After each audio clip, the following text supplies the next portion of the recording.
নরেন্দ্র মোদী দৃশ্যত ইতিহাস বিকৃতি করেছে।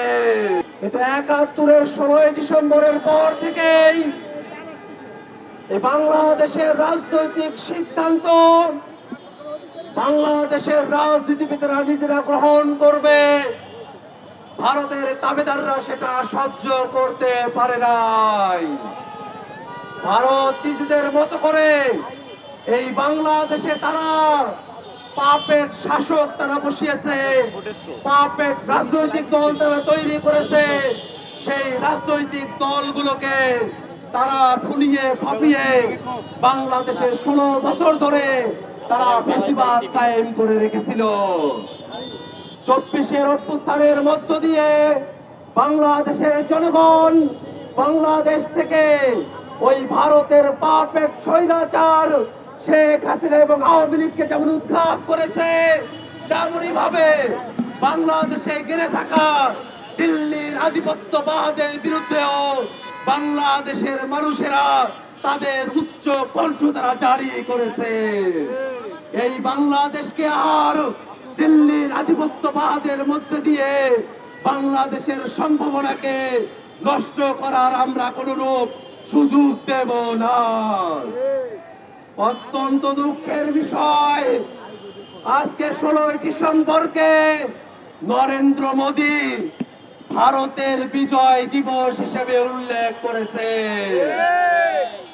বাংলাদেশের স্বাধীনতা, বাংলাদেশের বিজয় দিবসকে, বাংলাদেশের জনযুদ্ধকে, বাংলাদেশের মানুষের সংগ্রামকে ভারতের বিজয় হিসেবে দেখানোর মধ্য দিয়ে নরেন্দ্র মোদী দৃশ্যত ইতিহাস বিকৃতি করেছে।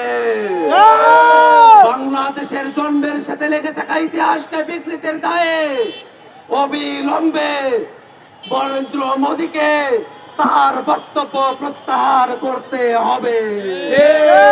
অন্তর্বর্তীকালীন সরকারের কাছে আমরা আহ্বান জানাই, এটা কোনো ছেলে খেলা নয়। বাংলাদেশের বিজয়কে ভারতের বিজয় দেখিয়ে ইতিহাস বিকৃতি করার ছেলে খেলাকে রাষ্ট্রীয়ভাবে প্রশ্রয় দেওয়ার কোনো সুযোগ নেই। অবিলম্বে অন্তর্বর্তীকালীন সরকারকে রাষ্ট্রীয়ভাবে দায়িত্ব নিয়ে মোদীর এই ইতিহাস বিকৃতির বিরুদ্ধে বিবৃতি জারি করতে হবে। ভাইরা আমার, সামনে নির্বাচন অনুষ্ঠিত হবে। এবারের নির্বাচন শুধু মার্কার নির্বাচন না, এবারের নির্বাচন সংস্কারের নির্বাচন। এবারের নির্বাচন বাংলাদেশকে নতুন করে করার নির্বাচন। অতএব বাংলাদেশের জনগণকে এবং জাতীয় নাগরিক পার্টির সকল প্রার্থীকে আমরা আহ্বান জানাই, জাতীয় নাগরিক পার্টির কথা শুধু নয়, সংস্কারের পক্ষে হ্যাঁ ভোট যাতে জনগণ প্রদান করে তার জন্যই আমরা আমাদের ক্যাম্পেইন চালিয়ে যাব।